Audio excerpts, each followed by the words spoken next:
What's good, y'all? I can't stay on here long, but I got to elaborate on my short earlier.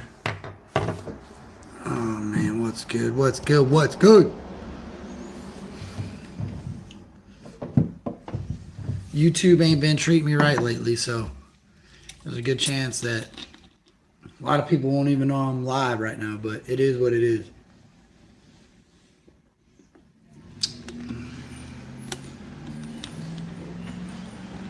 Yeah, Mom, what's good? Yeah, Mom. Check that out. Strawberries and cream.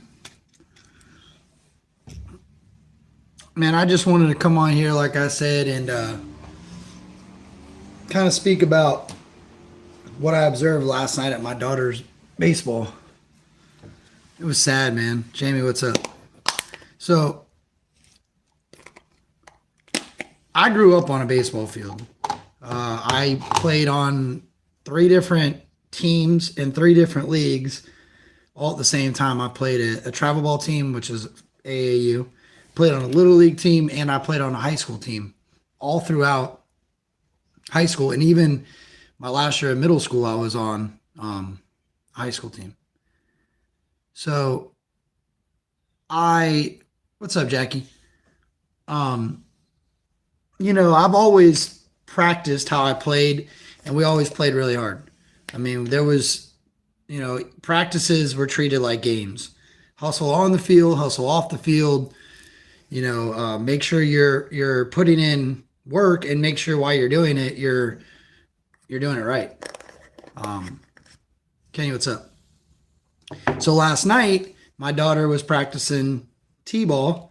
And t-ballers, they have a hard time focusing long enough to do anything. So I kind of watched here a little bit, watched there a little bit.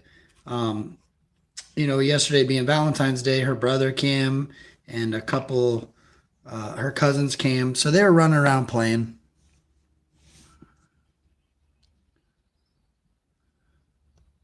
So I had the opportunity to kind of roam around and watch a couple of the practices a little bit more. Like I had more time to actually sit down and pay attention because I wasn't going to run around in the field and play like a fool and roll in the dirt. Anyway, 15, 16-year-old kids. I would say between the ages of 14, 15, and 16. At that time, when I played baseball, that was when I was at my most competitive. Like, don't distract me on the field. Don't take away from anything that I'm doing on the field. Yo, I watched the practice last night. I watched the last hour of it. It was sad. The kids that were in the infield had their helmets on, their batting helmets. They were fielding ground balls with their batting helmets on, making a throw to first with their batting helmets on. And I was, they're laughing. They think it's funny, but at the end of the day, when they play their games and they're losing, that's why they're losing. Hell, I sat and watched the kid at first base. He sat at first base with his glove up like this and his hand under his arm. And inside of that glove rested his cell phone. He was watching it. When the ball was hit, he would take the phone, put it in his back pocket, catch the ball, take the ball out of the glove, throw the ball back in, pull the phone out, put it back in his glove. And it wasn't just the first baseman. The first baseman, the outfielders all were doing it. The first baseman just so happened to be the one I was paying attention to the most.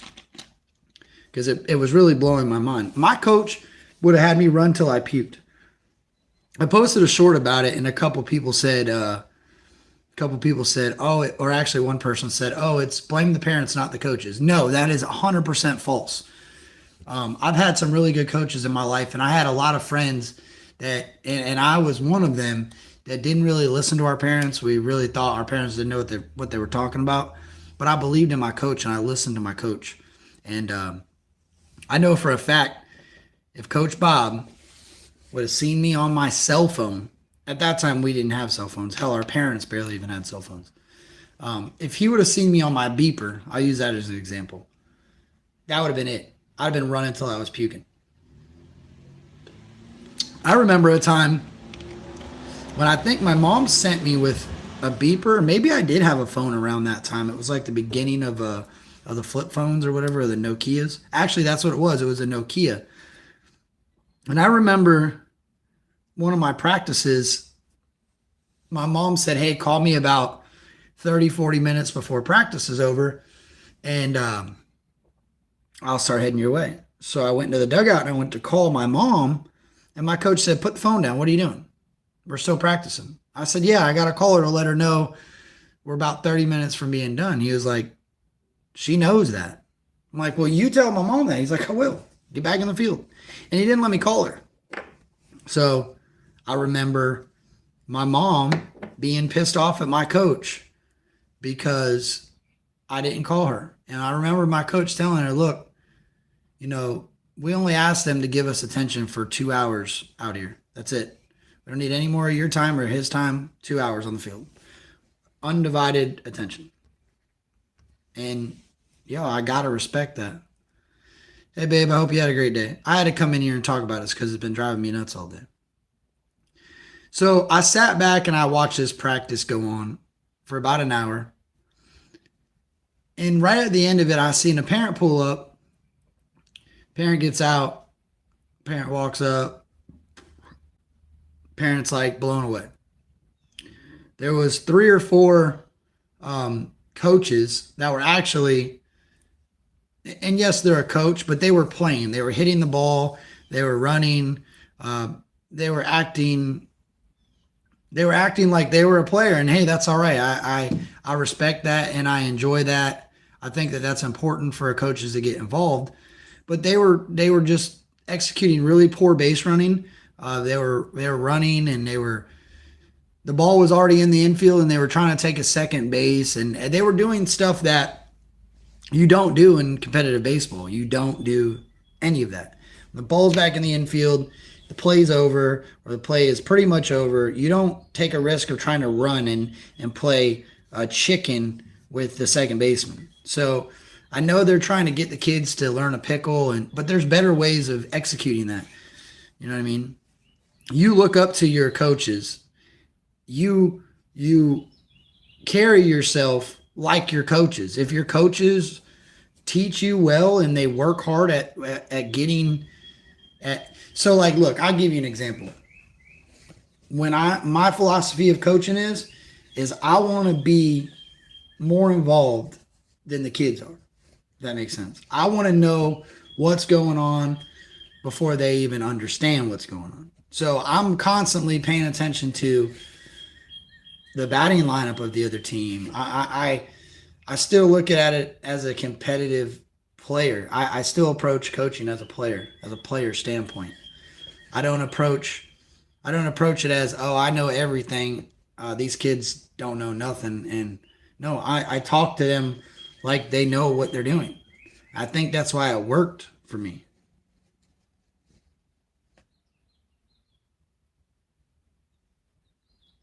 No, I didn't. Not yet, Josh. I was looking into the company. I live in Florida, so that's a big jump. So towards the end of that practice, I really started thinking, I'm like, they only got 1 or 2 practices left before the season starts. There's going to be a lot of disappointed parents because they think their kids have been going to practice for a month now, and they're actually going to be a solid team. I'd be willing to bet that if I went and watched one of those games that those kids play together, yes, they're kids and they're going to make mistakes, but man, these kids nowadays just aren't built the same. They're really not. Like, they really don't have hustle. They don't have drive. I really don't understand it. It's a nobody wins generation. It really is. No, but see, I disagree with that because the little league that we're a part of, they're a pretty good little league. I think that the team that I was watching was kind of a bunch of players that kind of got pushed off onto a second team, like an A and a B team, and I think I was watching the B team. And that's okay, but like anytime I've been an underdog, my goal has been to beat Team A. Like my JV team beat my senior team. You know what I'm saying? And that wasn't good. That was bad. But at the same time, it it made sense because a lot of the guys that were on JV ended up becoming varsity players that season or the beginning of the following season. That's because we worked for it. That's because we really worked at it. We wanted to become better baseball players. We didn't just play baseball because our parents signed us up for it. I'm a very competitive person. I feel like that's what keeps everybody moving. Without competition, nobody is expected to do better. If you're all right with just getting by, I that's fine. Teach their own, but I want to be better than I want to be the best at what I'm doing. At least believe that I'm the best at what I'm doing. I want to be educated enough and understanding of what I'm doing, and I want to be able to work at what I'm doing. And if you don't know what you're doing, how do you work at getting better? I feel like these kids, a lot of these kids, they don't truly know. I'll give you an example. When they went up to hit, right when they went up to hit, hands up, they're swinging away right at the first pitch. I'm like, yo, I wanted to say, what are we doing? The first 2 pitches that you ever take in batting practice, I took more than 2 if my coach would allow me. Bunt. Lay a bunt down. See the ball. Lay a bunt down. See the ball. Understand how to bunt the ball. You know what I mean? Understand baseball to its fullest extent. There's no, like, to me, I was a very valuable hitter when I was swinging the bat. But there was times that my coach didn't need me to swing that bat. My coach needed me to lay down a bunt, move the runner over, or lay down a bunt and move the run in. It's not always about you got to get the highest stats. You got to have this. You got to have that. At the end of the day, I had a lot of players on my team that weren't very good at hitting the baseball, but they were excellent fielders, and they could walk. They'd get on base. Kenny, you be good, man. They'd get hit by pitches. I mean, hell, even if you hit 3 batters an inning, obviously they won't keep the pitcher in, but if you hit 3 batters an inning and 2 guys get a base hit, man, you got 3 runs an inning. So, hey, Mr. Reactions, if you need a good body shop local that's close by that takes insurance, I got you, dog. I hope all is well with that. That sucks, bro. I just went through that. Hey, appreciate you, Mountain Girl. During my true crime, getting 2 hours of sleep, I had the same thing happen to the Speedway at Marinder. On my way to work in the morning. My dark window tint didn't help, though. That was my fault.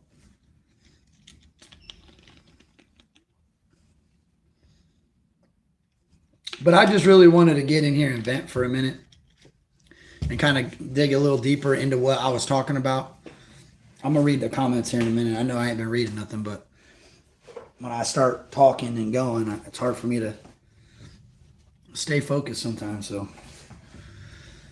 Faisal, what's up? Mr. Reaction to the Cortex, hope you're good. Jasmine. So, yeah, I just think I got to see firsthand yesterday really what and I'll be real with you, I don't think this is all of sports.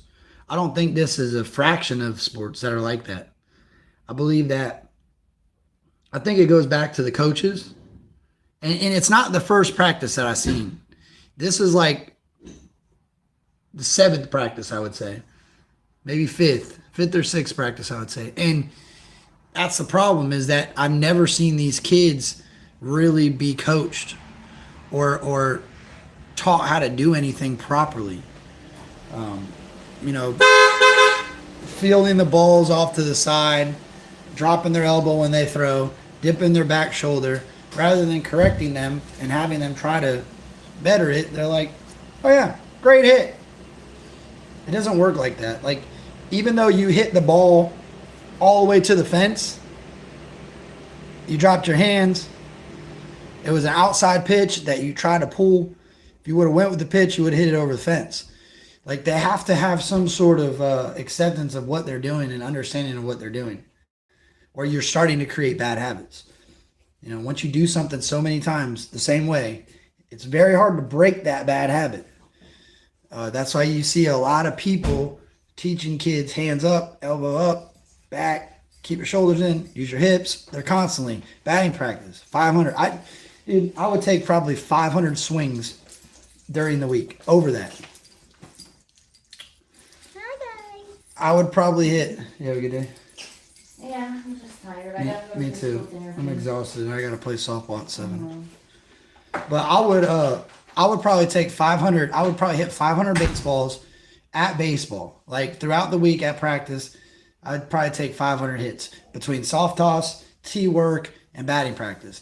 And then on my own time, I was constantly swinging a baseball bat. I'd get off of school, I'd go in the front yard, and I'd take 50 hacks. 50 hacks. I go inside, I get bored, I come back, I take 50 more. And then sometimes, most of the time, me and all the neighborhood kids would go down to the field down the road, and I would throw batting practice to Corey till the sun went down, and he would do the same thing. We would just keep trading bucket, bucket, bucket, bucket. We go back and forth, and that was created from my coaches that were showing us the proper way to do it and showing us that the more we practice, the better we got. That's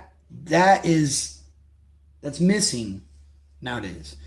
Kids just think that they just show up to practice once every couple of days, throw the ball. All right, I went to practice. And then come game time, they wonder why they struck out 4 times. Well, I don't know, man. The umpire's calling the ball too high, calling the ball too. Well, yeah.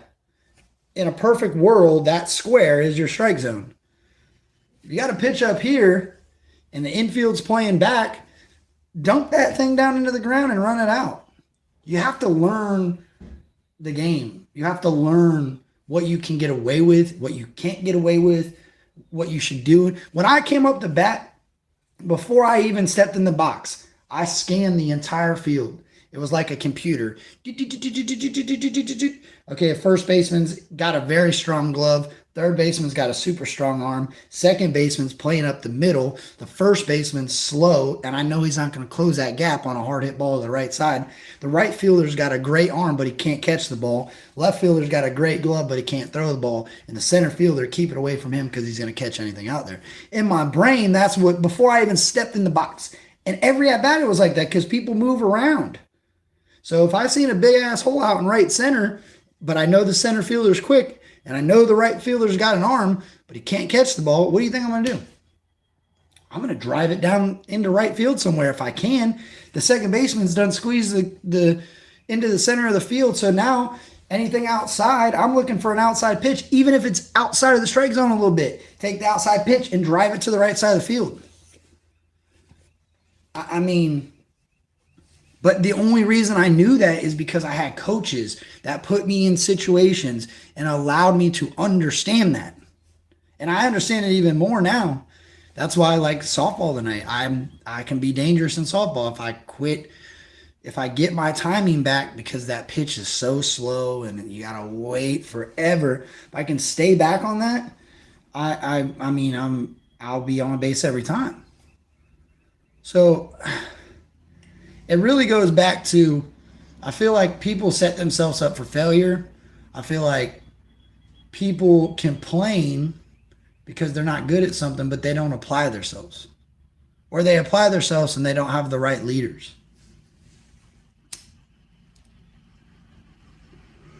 Shout out to the coaches for at least being out there for the kids, but you got to take it to the next level. Watch YouTube videos on drills. Start incorporating drills, incorporate situations. Look, I know kids aren't going to like this, and there's plenty of people that go, oh, that's horrible. But you know how many practices I had that we did not touch our baseball bats? At all. We ran, and we did field work. We ran, and we did field work. It's 100% the coaches. My coach, I had respect for my coach to the point where I was not, like, okay, I'll give you another example of something that happened last night. There was a kid out there that was actually halfway decent. And when he got up to bat, right after he was done hitting, he said, oh, I got to poop. And he went running out of the dugout. We walked over to his truck and screwed around with somebody in the truck and said, oh, I got to poop. And he went walking slowly. At first, he had to poop so bad he had to run off the field.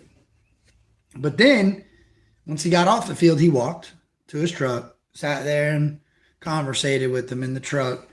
And then he said, "Oh, I got to poop." And then walked to the bathrooms.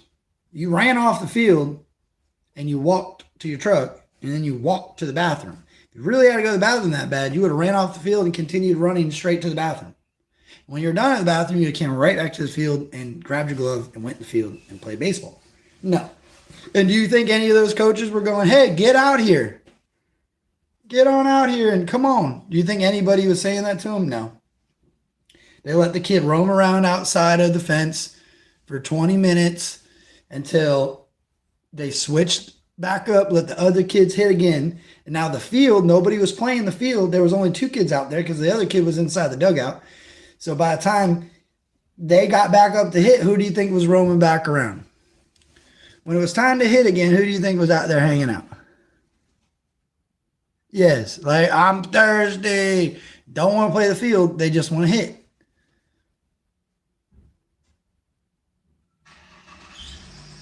And the coaches, they got the bats that up there hitting with the kids. They're, like I said, this is where it gets crazy. So the guy strokes one into right field. It's a single. It's nothing. It's a single all day, every day. Unless the ball skips past the kid falls over, then you might get lucky and get a double. The coach rounds second. Yeah, you're supposed to round it, but you're not supposed to fully commit to the bag. You round second, he waits for the ball to get back in the infield, and then he just takes off running to second. The kid turns around, there's nobody on the base, so he goes to throw the ball. There's nobody there, right? Well, the other kid tries to run up. He gets it. Now he's running back and forth to the coach. Like, I get it. That's a pickle. That's going to happen. But why are you showing your... Look, I'll be real with you. I love people that did that. Sometimes when I caught on a ball 4 balls, I would wait until the runner got to the bag and I would throw it to the first baseman. Because sometimes they would turn like they're going to go to second and the ball would be there and they would just tag him. It's happened a few times. And other times they would act like they were going to go to second, but the ball would already be there. So then they just turn around and throw him out. So, like, that's situational things. Like, nobody hits a single and just tries to get a double. Like, that's like very low. That's like T-ball, rookie, minor. Any coach that is encouraging that is a scumbag, because you're never going to be successful in baseball trying to take an extra bag all the time on a single. That's never going to happen. And you're also showing these kids to just throw the ball whenever they want. Sometimes it's best not to throw the ball. Get the ball in, get the ball to the pitcher, end the play. Once the pitcher's got the ball, you can't go nowhere. I mean, where are you going to go? So it was just a lot of bad habits. Hey, how many times have we been up there to Braylon's practice? It's about 5 or 6? Yeah. And they've been up there every time, right? Who? There's kids that practice on the big field. Yeah. That I sit over there and watch. Yeah. Yeah. They sit over there. They'll be out there warming up with their wrong hands. I love you. I love you too. I'm about to get out of this and go take a shower. Drive safe. Hey, what time do you think you get back from there?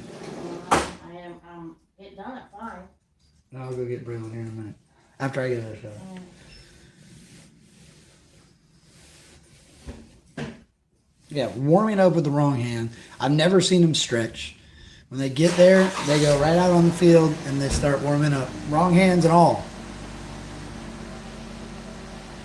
And like, how can you ever expect to win a game at that point? They should be okay with not winning a single game all season. But like I said, they had kids in there in the field playing shortstop with their batting helmets on.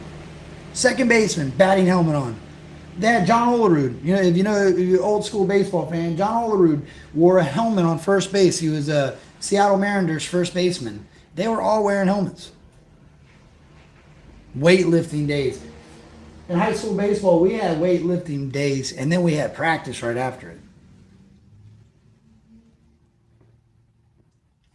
We'd hit the gym for about an hour, take about a 20-minute break, be right in the stadium doing stadiums and conditioning, And then maybe we go to the batting cage for a little bit.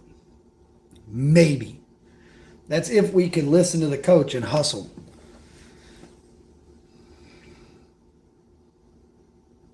Justice, the problem is Little League Baseball is all volunteers. And most people that do it because they just, I don't know. Not sure. It's only mandatory for a pitcher. I don't even think it's Little League. I think it's mandatory for a pitcher. Softball, I think the whole infield has to wear it.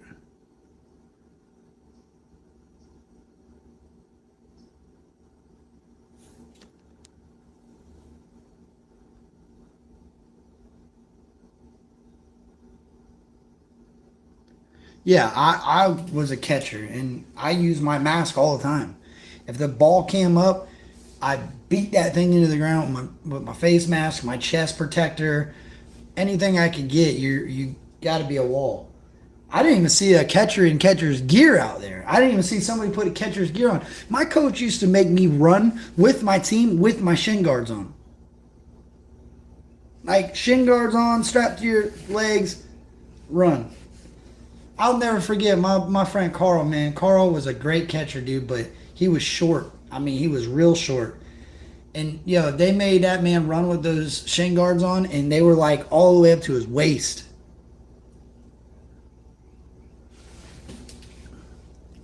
I don't know. It's just a different world. No, you need 0 qualifications. You got a car and you can show up, and your kids, I don't even think your kid has to be in Little League.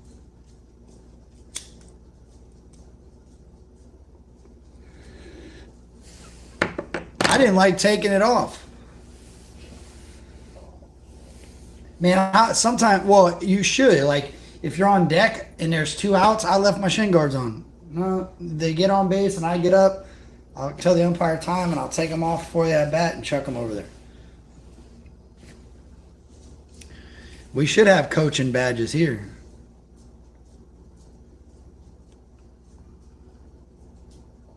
No, and see, that's the thing. The helmets that they're wearing, they don't have face masks. These kids are in the age division where it's just an open face helmet. Hell, even my daughter's helmet is open face. There's no, until she gets to the next age division, they don't need that guard. It's T-ball. I get it, but juniors, seniors, they don't have, look at the major leaguers. They don't have that face guard. I mean, I know it happens, but fielding a ground ball, getting it in the face, it's going to happen.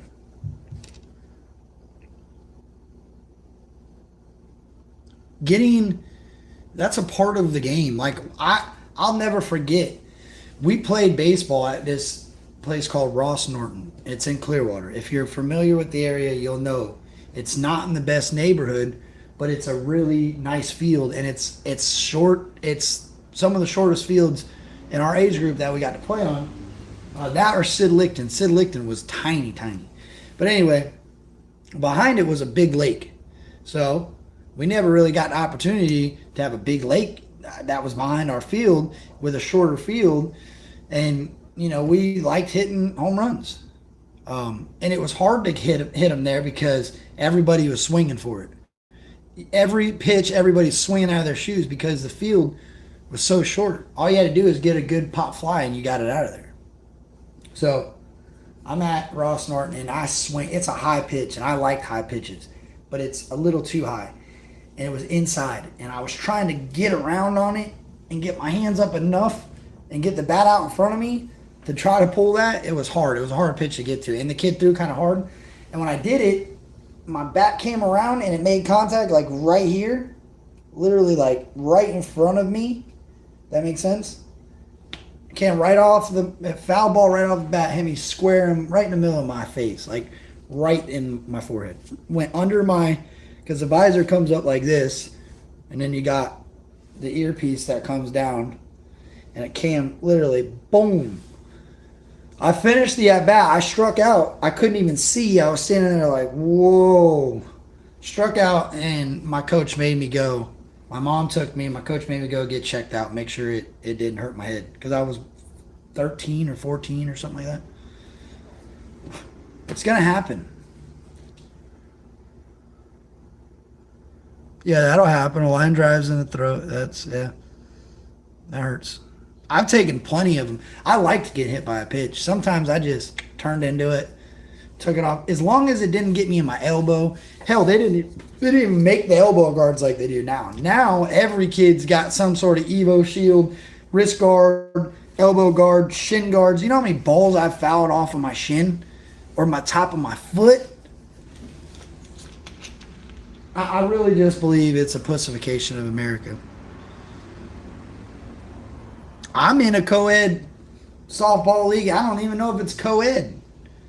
I don't know what it is. It's a softball league. I say, hey, you guys play men's softball here? Yep. Where do I sign up? Signed up. I don't know anybody's name on the team. That one guy is saved in my phone under softball guy. When we go to the field and we practice like we're playing a game. When we play a game, we practice. Tonight, I'll get to know names a little bit better because we'll have our jerseys with our names on the back, but I don't know any of them dudes. You ain't got to know somebody to play baseball. I call the ball. Hey, 2 outs. Plays at first. Hey, 2 out. I'm 35 years old. It's hard to get the T-ball kids to do that, but 2 outs, runner on third, plays at first. Don't worry about the runner. Communication. Sports lack that, period. I really want to go to, we have a Dixie baseball league right down the road from my house. I want to go one day and watch those kids play because Dixie ball and Little League ball are completely different.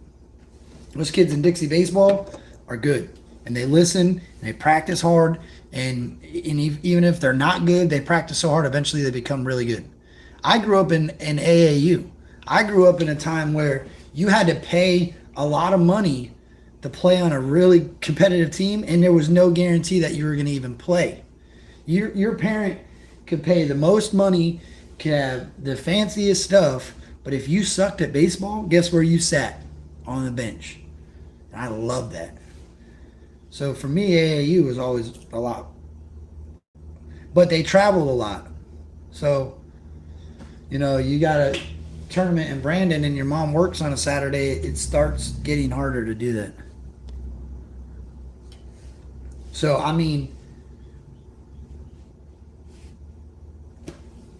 why limit your child to play? Little league is what the problem is, and I hate to say that, but I feel like when Braylon gets a little older, I'm definitely, maybe her next year, I definitely am going to consider a more competitive style baseball team because I don't want, I was a person that had, and nowadays kids have a lot more of an issue to pay attention. Like constantly telling, hey, pay attention, hey, pay attention, hey, pay attention. Well, if you have no structure, it's really hard to pay attention. Triple T, what's good? I appreciate that, Vinny. Yeah, man, Triple T, I'm just ranting about Little League Baseball. And what really got me, I'm telling you, this is what made me think, like, what is this world coming to? The kid at first base with the phone in his damn glove. And, like, whatever happened to baseball ready, glove down and ready? And you're freaking playing first. So if you happen to glance down at your phone for a minute and the ball's shot over to second and you don't realize there's a play at first, by the time you go to set your feet and turn around, the runner's already across the back. Oh yeah, this is the start. We have spring. This is spring, and then we have winter. We have 2 seasons. We have a spring season, which is more competitive, and then we have a winter season, which is like it's a transition period. It's more of a fun, no big tournament. Spring is all big tournaments. Oh yeah, Vinny. The kid was like this. First base, phone in his glove. The ball was hit. Pulled the phone out. Turn.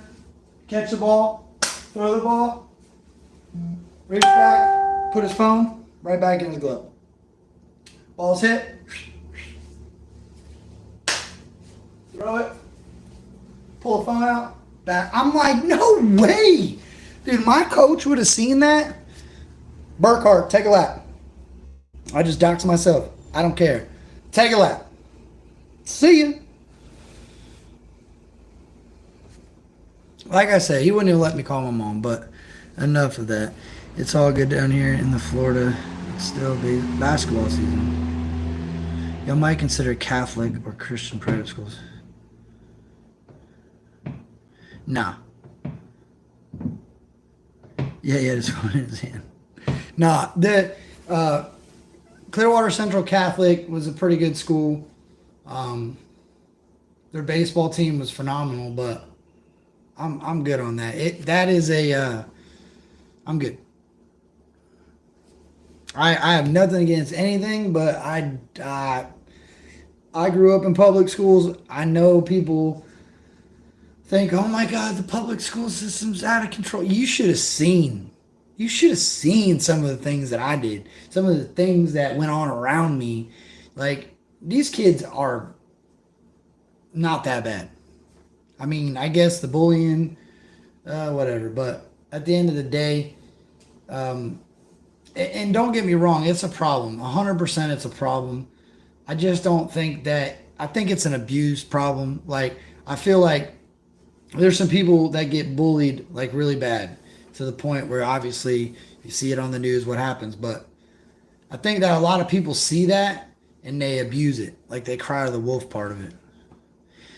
Like, some people will be the person that, like, if you're calling me a fat, lazy, whatever, and I call you a stupid, blind idiot, you can't tell on me for that. Like, whatever you said to me, I'm allowed to say back to you times 10. It don't have to be equal. Like, I feel like these kids nowadays treat it as like force with force. Like, they try to meet force with force. And if you're a little bit more forceful, they're offended now because you didn't say what they thought you were going to say. So now they tell on you and they say they're being bullied. It doesn't work like that. If you're going to push people around, you're going to get pushed around. For real. And you know, I've seen bullying to like the fullest extent. Hell, I've been a bully. And bullying is a very repetitive thing. And 90% of the time, in my opinion, the person that's getting bullied doesn't ever do anything back. They don't say nothing. They don't respond. They're in fear to do that. That's what it is. So if you're getting bullied, but you're being a bully, you can't say you can't complain. I mean, shout out to the teachers, because I don't know how the teachers deal with that. I shadowed my daughter when she was 14, and I went back to middle school. And the freaking Mr. Seagull, I'll never forget it. He said, "You can't sit there." And I said, "What?" I got tattoos all over my arms. This dude thought I was a student. He seen me pull over the desk right next to my daughter. Now, all the teachers have been emailed that I'm going to be shadowing my daughter today. I'll be on campus. I have a shirt on, shorts on, shoes on. No different. I mean, and he said, "What are you can't sit like that." Like, the teachers don't even have a grip of what they're doing sometimes. So how do you expect as a parent for a teacher to be able to watch every move kids make? Hell, if you're doing it, you're not going to be televising it to the adults. I don't know why the bully's always a fat redheaded kid. Who's calling me a bully? Oh, hey, Wolfsec. Wolfsec. That's funny. That's funny because I don't even know who you are. Moo. That's what I'll say. Moo. Don't block Wolfsec. I gotta hear what Wolfsec has to do.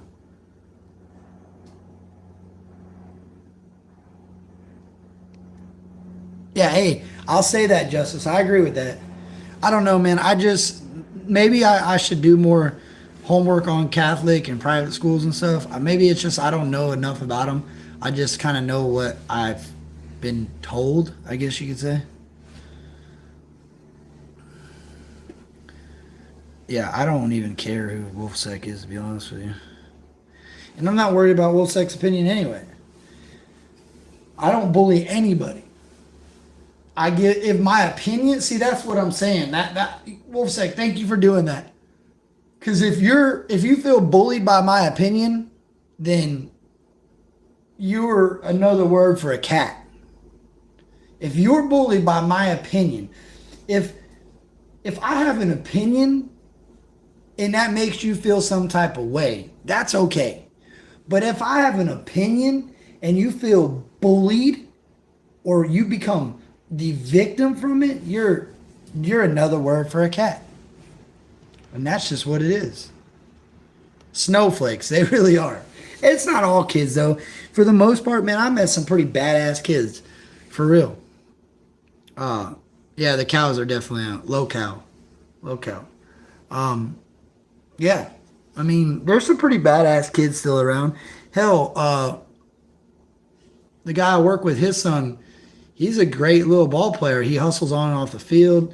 He's a solid player, man. He's a strong kid. He's what we need. And look, I'll be real with you. Of course you're gonna have snowflakes. We gotta have snowflakes.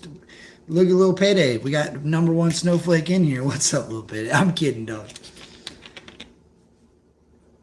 No, I don't know if they're long gone, my friend. See, what I think happened is, and I got to get out of here soon because I got things I got to do, but I think what happened, in my opinion, is you got a lot of people that were raised off of hustle and hard work and dedication and like just things that you should want to be. Like, a lot of people hold their standards so high of things that don't matter.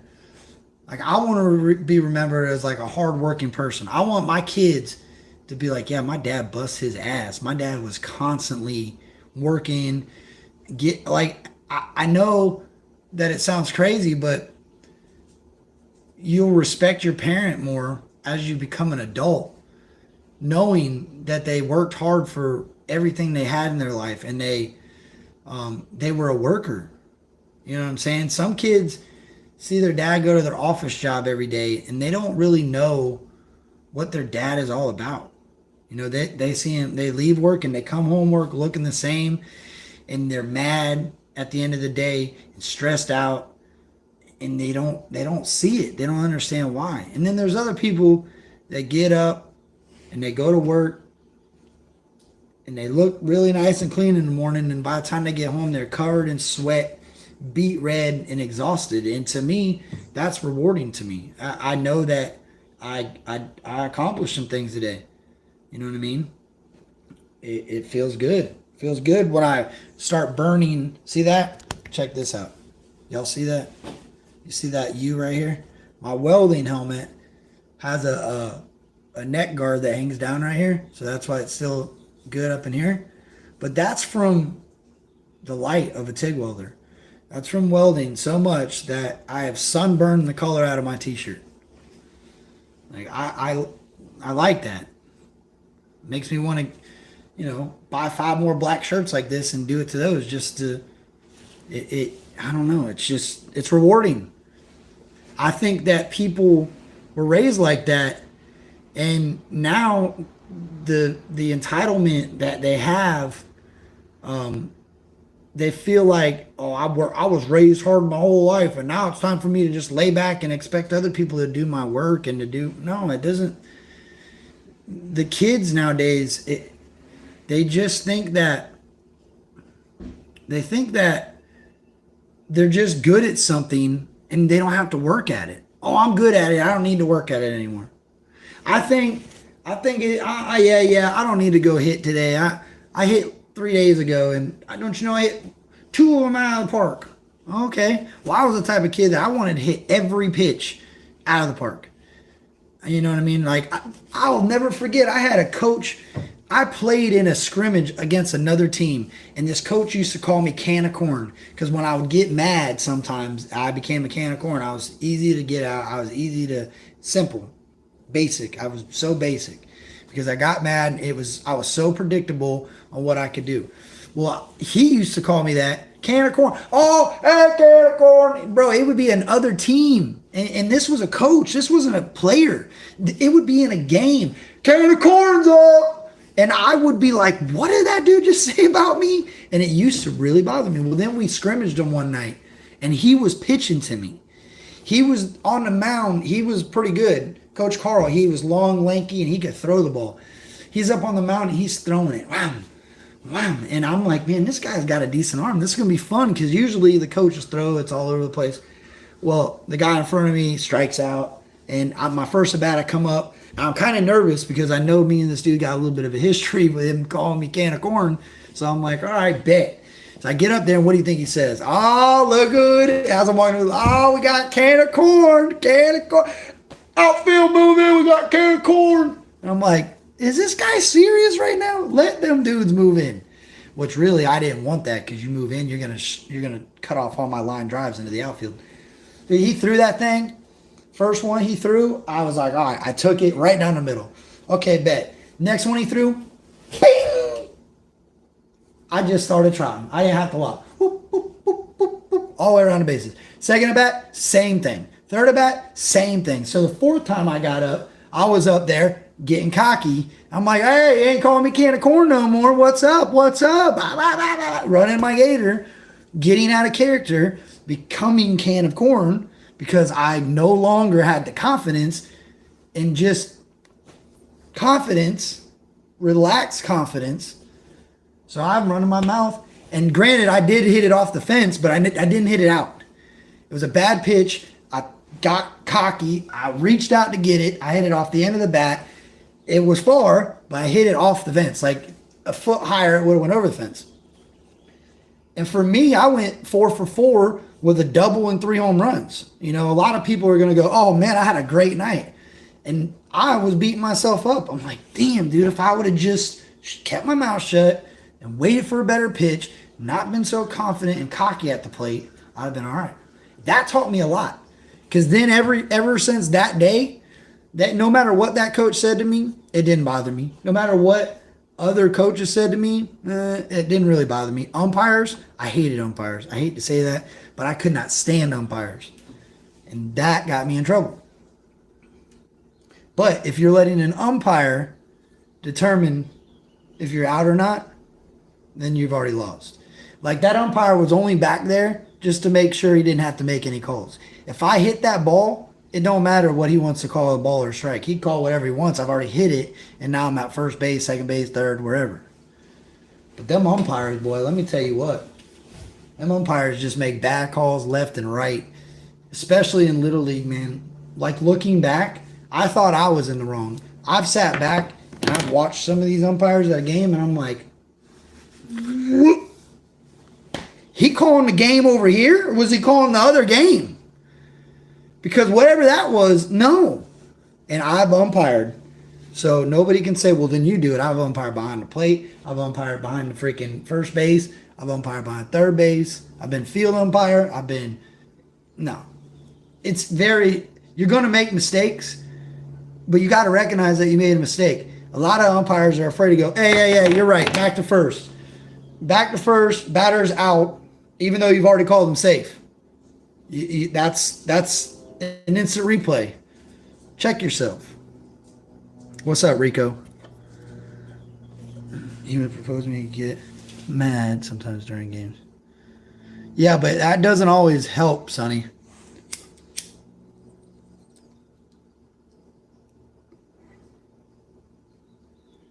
When I taught Braden, when Braden was little, and they were in rookies, they call it rookies. It's like right after T-ball. I got these kids, because at the time, you know, you're getting your hot dog cut up. Mama's pulling your broccoli apart, putting cheese on each bite. You know, you're getting beanies and weenies nice and distributed on the spoon. You got one piece of hot dog. You got 3 beans in there. Each bite, you're chopping the hot dog up, feeding you the food. You know what I mean? So they didn't know what it was like to have to cook your own beans and eat your own beanie weenies. And you don't care as long as you save enough hot dogs to beans, you might get 50 beans in one bite and one hot dog. You might get one hot dog and 8 beans the next bite. You might not get any hot dog, a few bites. You got to determine that. Well, these kids couldn't hit the ball to save their life. Like I'm not being mean. I'm just saying they didn't understand how to hit the ball because there was no determined, like they didn't see a vision of what they were, right? It's going, hitting the ball.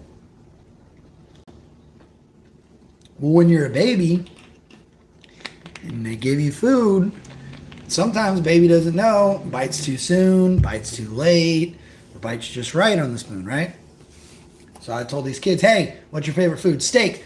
Here's a piece of steak, hit it. So now they're visioning the steak coming and spam, bam. They're not just, oh yeah, oh yeah.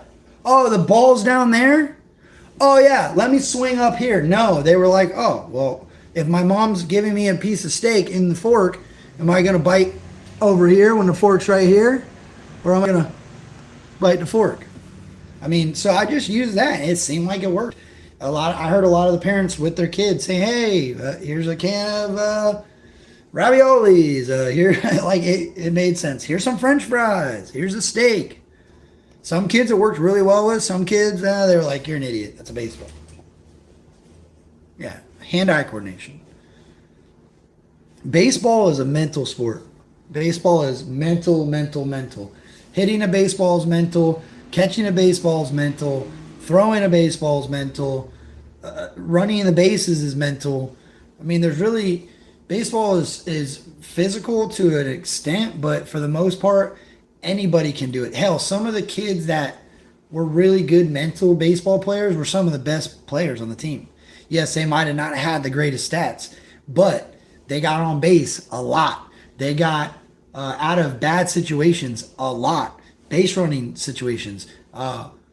Hell, Alex Fryer was short, tiny little kid on my team, and that kid, he became a starting second baseman that was pinch running for the catchers and pitchers because he was smart on the base pass. He wasn't even that fast. He was just smart. He knew when the ball got hit, I need to go. There's 2 outs. He knew the ball's to the right-hand side of the field. I'm going home. I mean, he knew what to do. Cookies. If you're a pitcher, yeah. If you're a pitcher, what? What's up, Joker?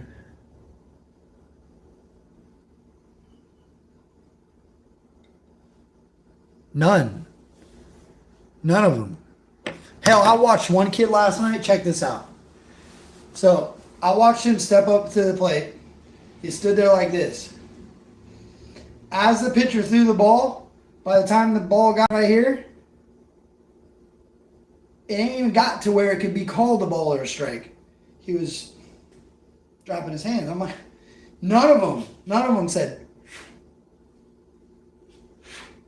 Dude, when I would get in the slump, listen to this. Because I really do got to get out of here. I don't even know what time it is. Oh my gosh, yes.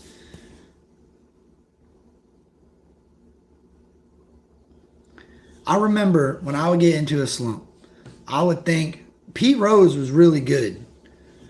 Pete Rose, there's a video, I wish, maybe I could find it. There's a video that Pete Rose shows you that it's not about anything when you're not hitting the ball other than feet placement in the box. And I love that. I use that all the time. Further back in the box for a faster pitcher, you get more time. Closer in the box for a slower pitcher, but sometimes you need to come off the plate a little bit. Sometimes you need to get on the plate. Sometimes you need to come middle of the box. Sometimes you need to, I mean, it really depends. It's all a field. But anyway, my coach, when I would get in the slump, would make me take the first 2 pitches, regardless of where they were. I mean, hell, it could have been 2 fastballs back to back, both right down the middle, meatballs. Strike.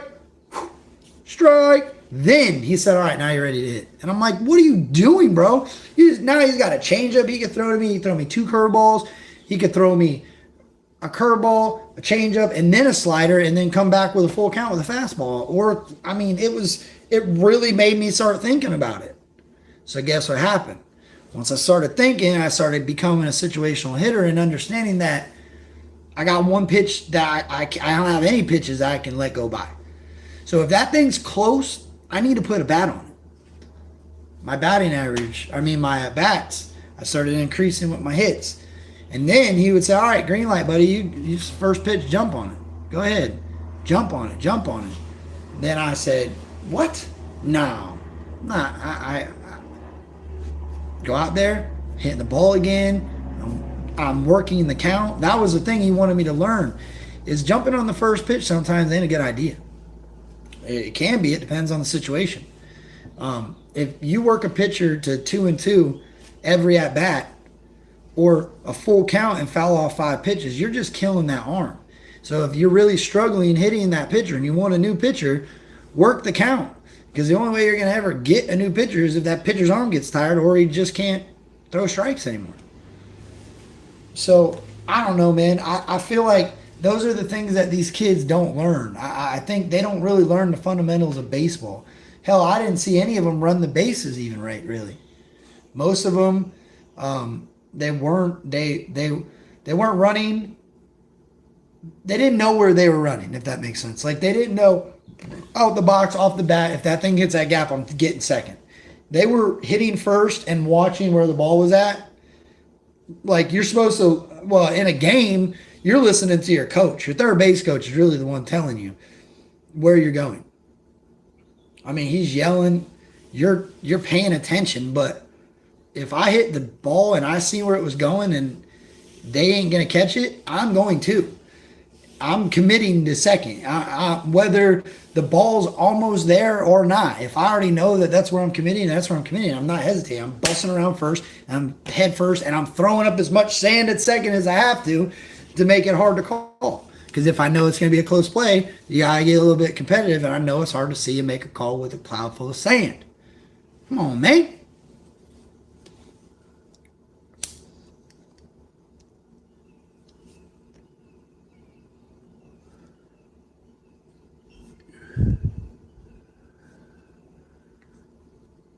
My thing's this, man. If you're being a coach, you got to give your knowledge as best that you can relay it. I'm not going to have this tattooed on my arm, this MLB logo right here, and made it pretty, not far, but in my opinion, I could have made it a lot further if I'd have stayed with it. But I'm not going to commit to saying that I'm a good baseball player, because a good baseball player teaches other baseball players how to be good. It's not just, oh, I'm a good baseball player, I don't got to do nothing. No. You want your first baseman to catch the ball. You want your catcher to understand how to block the ball. You want your outfielders to know what it is to back somebody up. You want them to know what hitting a cut means. Hell, I missed hitting a cutoff at softball 2 weeks ago. Cut three. I thought, man, I was a lot closer. I just burned right through the cutoff and shot the ball all the way home, and I was late. Ball was late getting there. But I didn't, and allowed the runner to get to second. Next batter got out, so it didn't matter, but I knew what I did was wrong. Without knowing that, how do you ever improve? So this week, ball gets stroked out there, I hear cut 3, I'm cutting 3 regardless of where I think I should throw the ball. That's where I should throw the ball, is to the cutoff.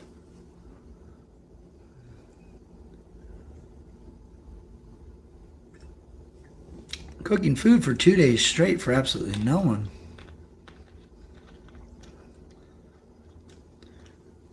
That's all that matters, man, girl. And you're out there giving it your all. Yo, I'm about to go play. I'm not even going to take a shower, actually, because there's no point. Today was a cool day. I just get my cleats, throw on some basketball shorts, and we got our jerseys today. And I hope it came out right, but I got a jersey. I'll share a picture on my community tab.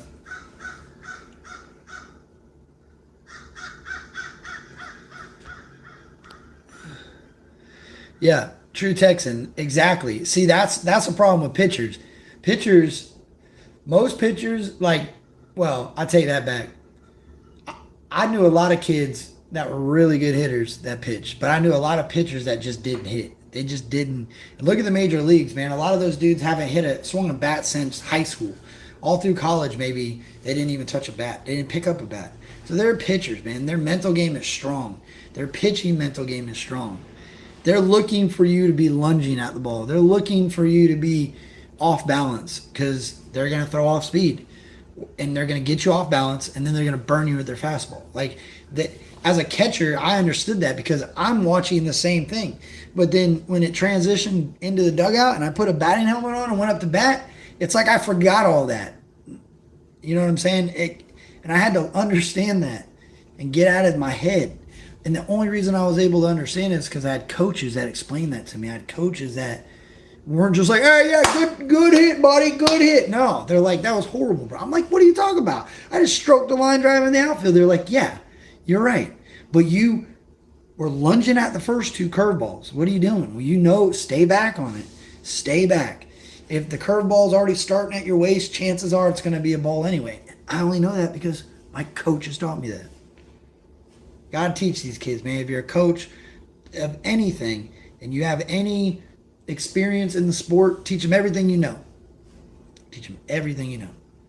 But I'm out of here, y'all. I appreciate you guys. I was going to try to go live on the way home, but I hate the service. What are you growling at? He ain't bothering nobody. Leave him be. Yeah, he is kind of shady, though. No. Come here. Let me get a stand in your garden. Yeah, he told me right.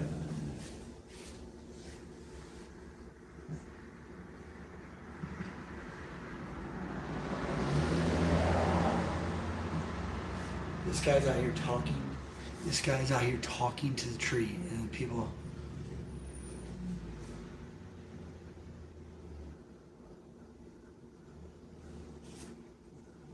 Unless he's like he might be.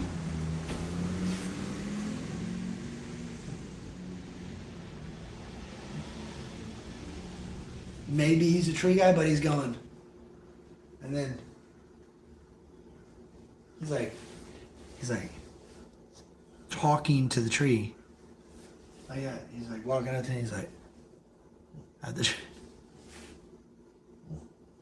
I don't know. That's kind of weird. No, like, keep an eye on him. That's kind of creepy. My buddy 3 Beer Minimum, shout out to 3 Beer Minimum. He's on YouTube. He's got a video that hit him it's got over 1 million views. And it's a meth head that's on his property that swears that he's got the property map that it's really the meth head's property. He's like, dude, what? He's like, oh, I got all the property. It's like a Johnny. He's like a Johnny. It's like Johnny's brother out there. Now he's talking now.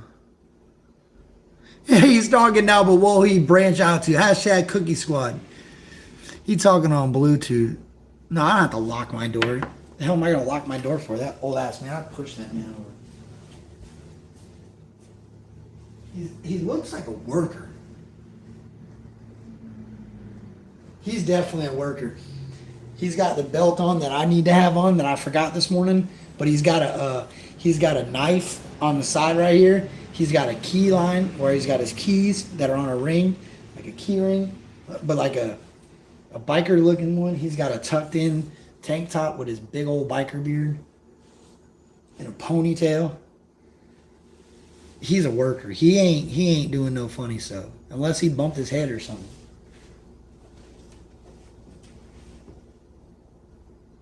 Yeah, I think he's here to cut down those trees, which are stupid. Man, what are you guys doing today? He's about to cut the... Lock that door. Well, that beautiful little girl's at daycare, so she'll be all right. Oh, I didn't even tell you guys what happened the other day. Oh, no. Listen to this. I was coming home from work. I rolled the stop sign. Right? Rolled right through it. California did. California rolled it. It wasn't like a malicious blow right through. I turned left because the stop sign here, I'll sit. I'm coming down the road right here. Stop sign is like right on my property line, basically. I turned left in front of my house. I stopped. I hear, well, I cut somebody off behind me. So I roll down my window and I politely just, my bad, because it was my bad. He starts cussing me out. Braylon's in the car. I mean, he's cut. I'm like, yeah, mother, get out the car then. I start screaming at this dude. So he just drives off. He's like, ah. He starts screaming back at me, but then he just drives off. I put my car in reverse, back into my parking spot. I get out of my car. I'm getting myself out of my car. Braylon gets out. She's walking into the garage, and this idiot comes pulling back up, rolls down his window, and goes, noted, and points at my house. So me, I drop her backpack, and I got steel-toe boots on, and I go running at this dude's car. He starts to speed up and then slams on his brakes. He got this big-ass pit bull in the front seat. The dog face plants the dashboard and then bounces back up and, comes out the window, but he's happy. And here I am at the window. I come running up. The dog's like licking me. I'm so close. The dog's like kissing on me. And this motherfucker, I'm like, get out. I'm screaming at this dude. Get out of the car. He wouldn't get out of the car. So then I get his plate number. I tell Cass, man, fuck that. Call the cops, because you ain't gonna threaten me that you know where you noted where me and my wife and my kids live, and then drive off like a bitch.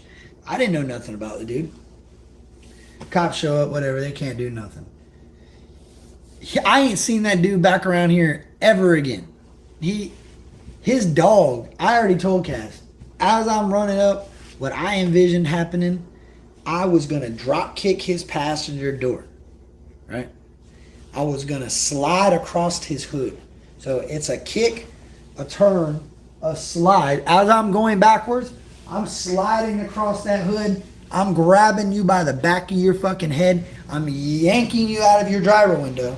Right? I'm beating your ass, and I'm locking your keys in your car with your dog in it with the engine running and the air on. And I'm leaving you out there. But I thought about it. I said, that's probably not a good idea. Because I know once you grab through a window of a vehicle that has burglary battery, once you strike somebody through the window of their car, that's burglary battery. So you might want to second guess that, Kurt. But yeah, it's been popping off out here past few days. So it wouldn't surprise me if the dude's out there talking to the trees. Really wouldn't. Oh yeah, bro.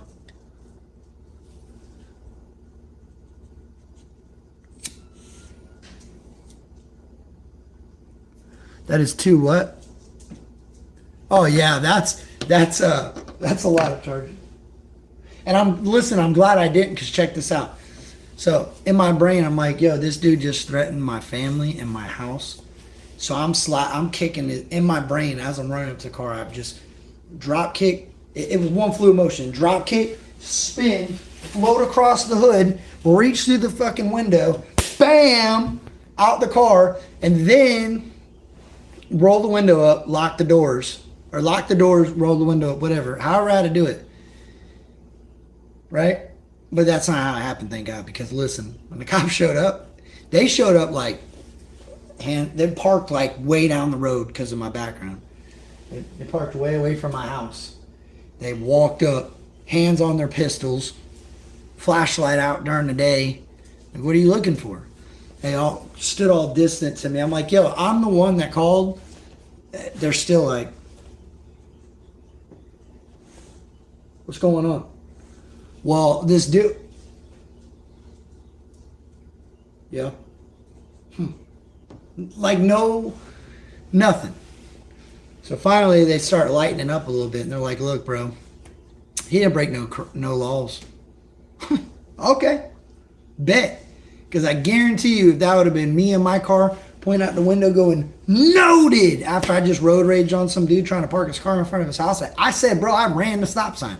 I told the cop, I said, I ran that stop sign right there. I rolled through it right into I do it every day. That's what I told him. I said, I have to stop doing that every day because it almost got me to a fight. He said, yeah, honestly, he didn't commit any crimes. Okay. Yeah, this nerdy. Listen, there was a woman with him. The woman would have put up the fight. That dude that come walking up to my house with his flashlight out with his hand on his gun. Oh no! Oh no! My dog Kenny just went live. Yeah, I gotta get out of here for Kenny. But anyway, I freaking nah. It ain't going down like that. Never. That cop was soft. Soft as baby shit. That cop was like he. I don't know what he was doing on the police force. He looked like he just got out of a book club.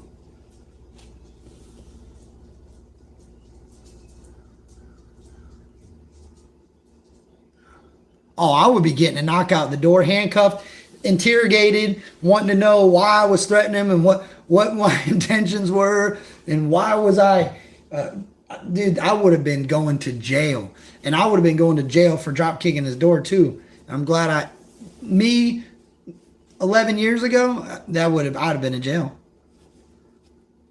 I'd have been in jail. Oh, he was fresh out of school. No, he couldn't have been. He was probably the same age as me, but he looked like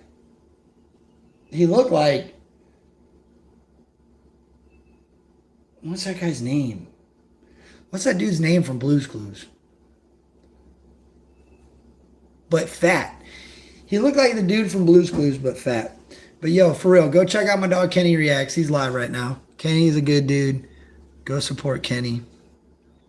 Sunny, Jamie, your main girl, Cassie, British Bulldog. Kay, I'm here. Who else we got? I appreciate each and every one of you. Thank you for letting me rant, because I had to get that out.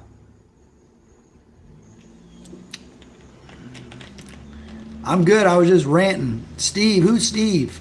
Oh, yeah, that's his name. Steve. He looked like Steve from Blue's Clues. He talked like Steve. That look I was doing, it was more like.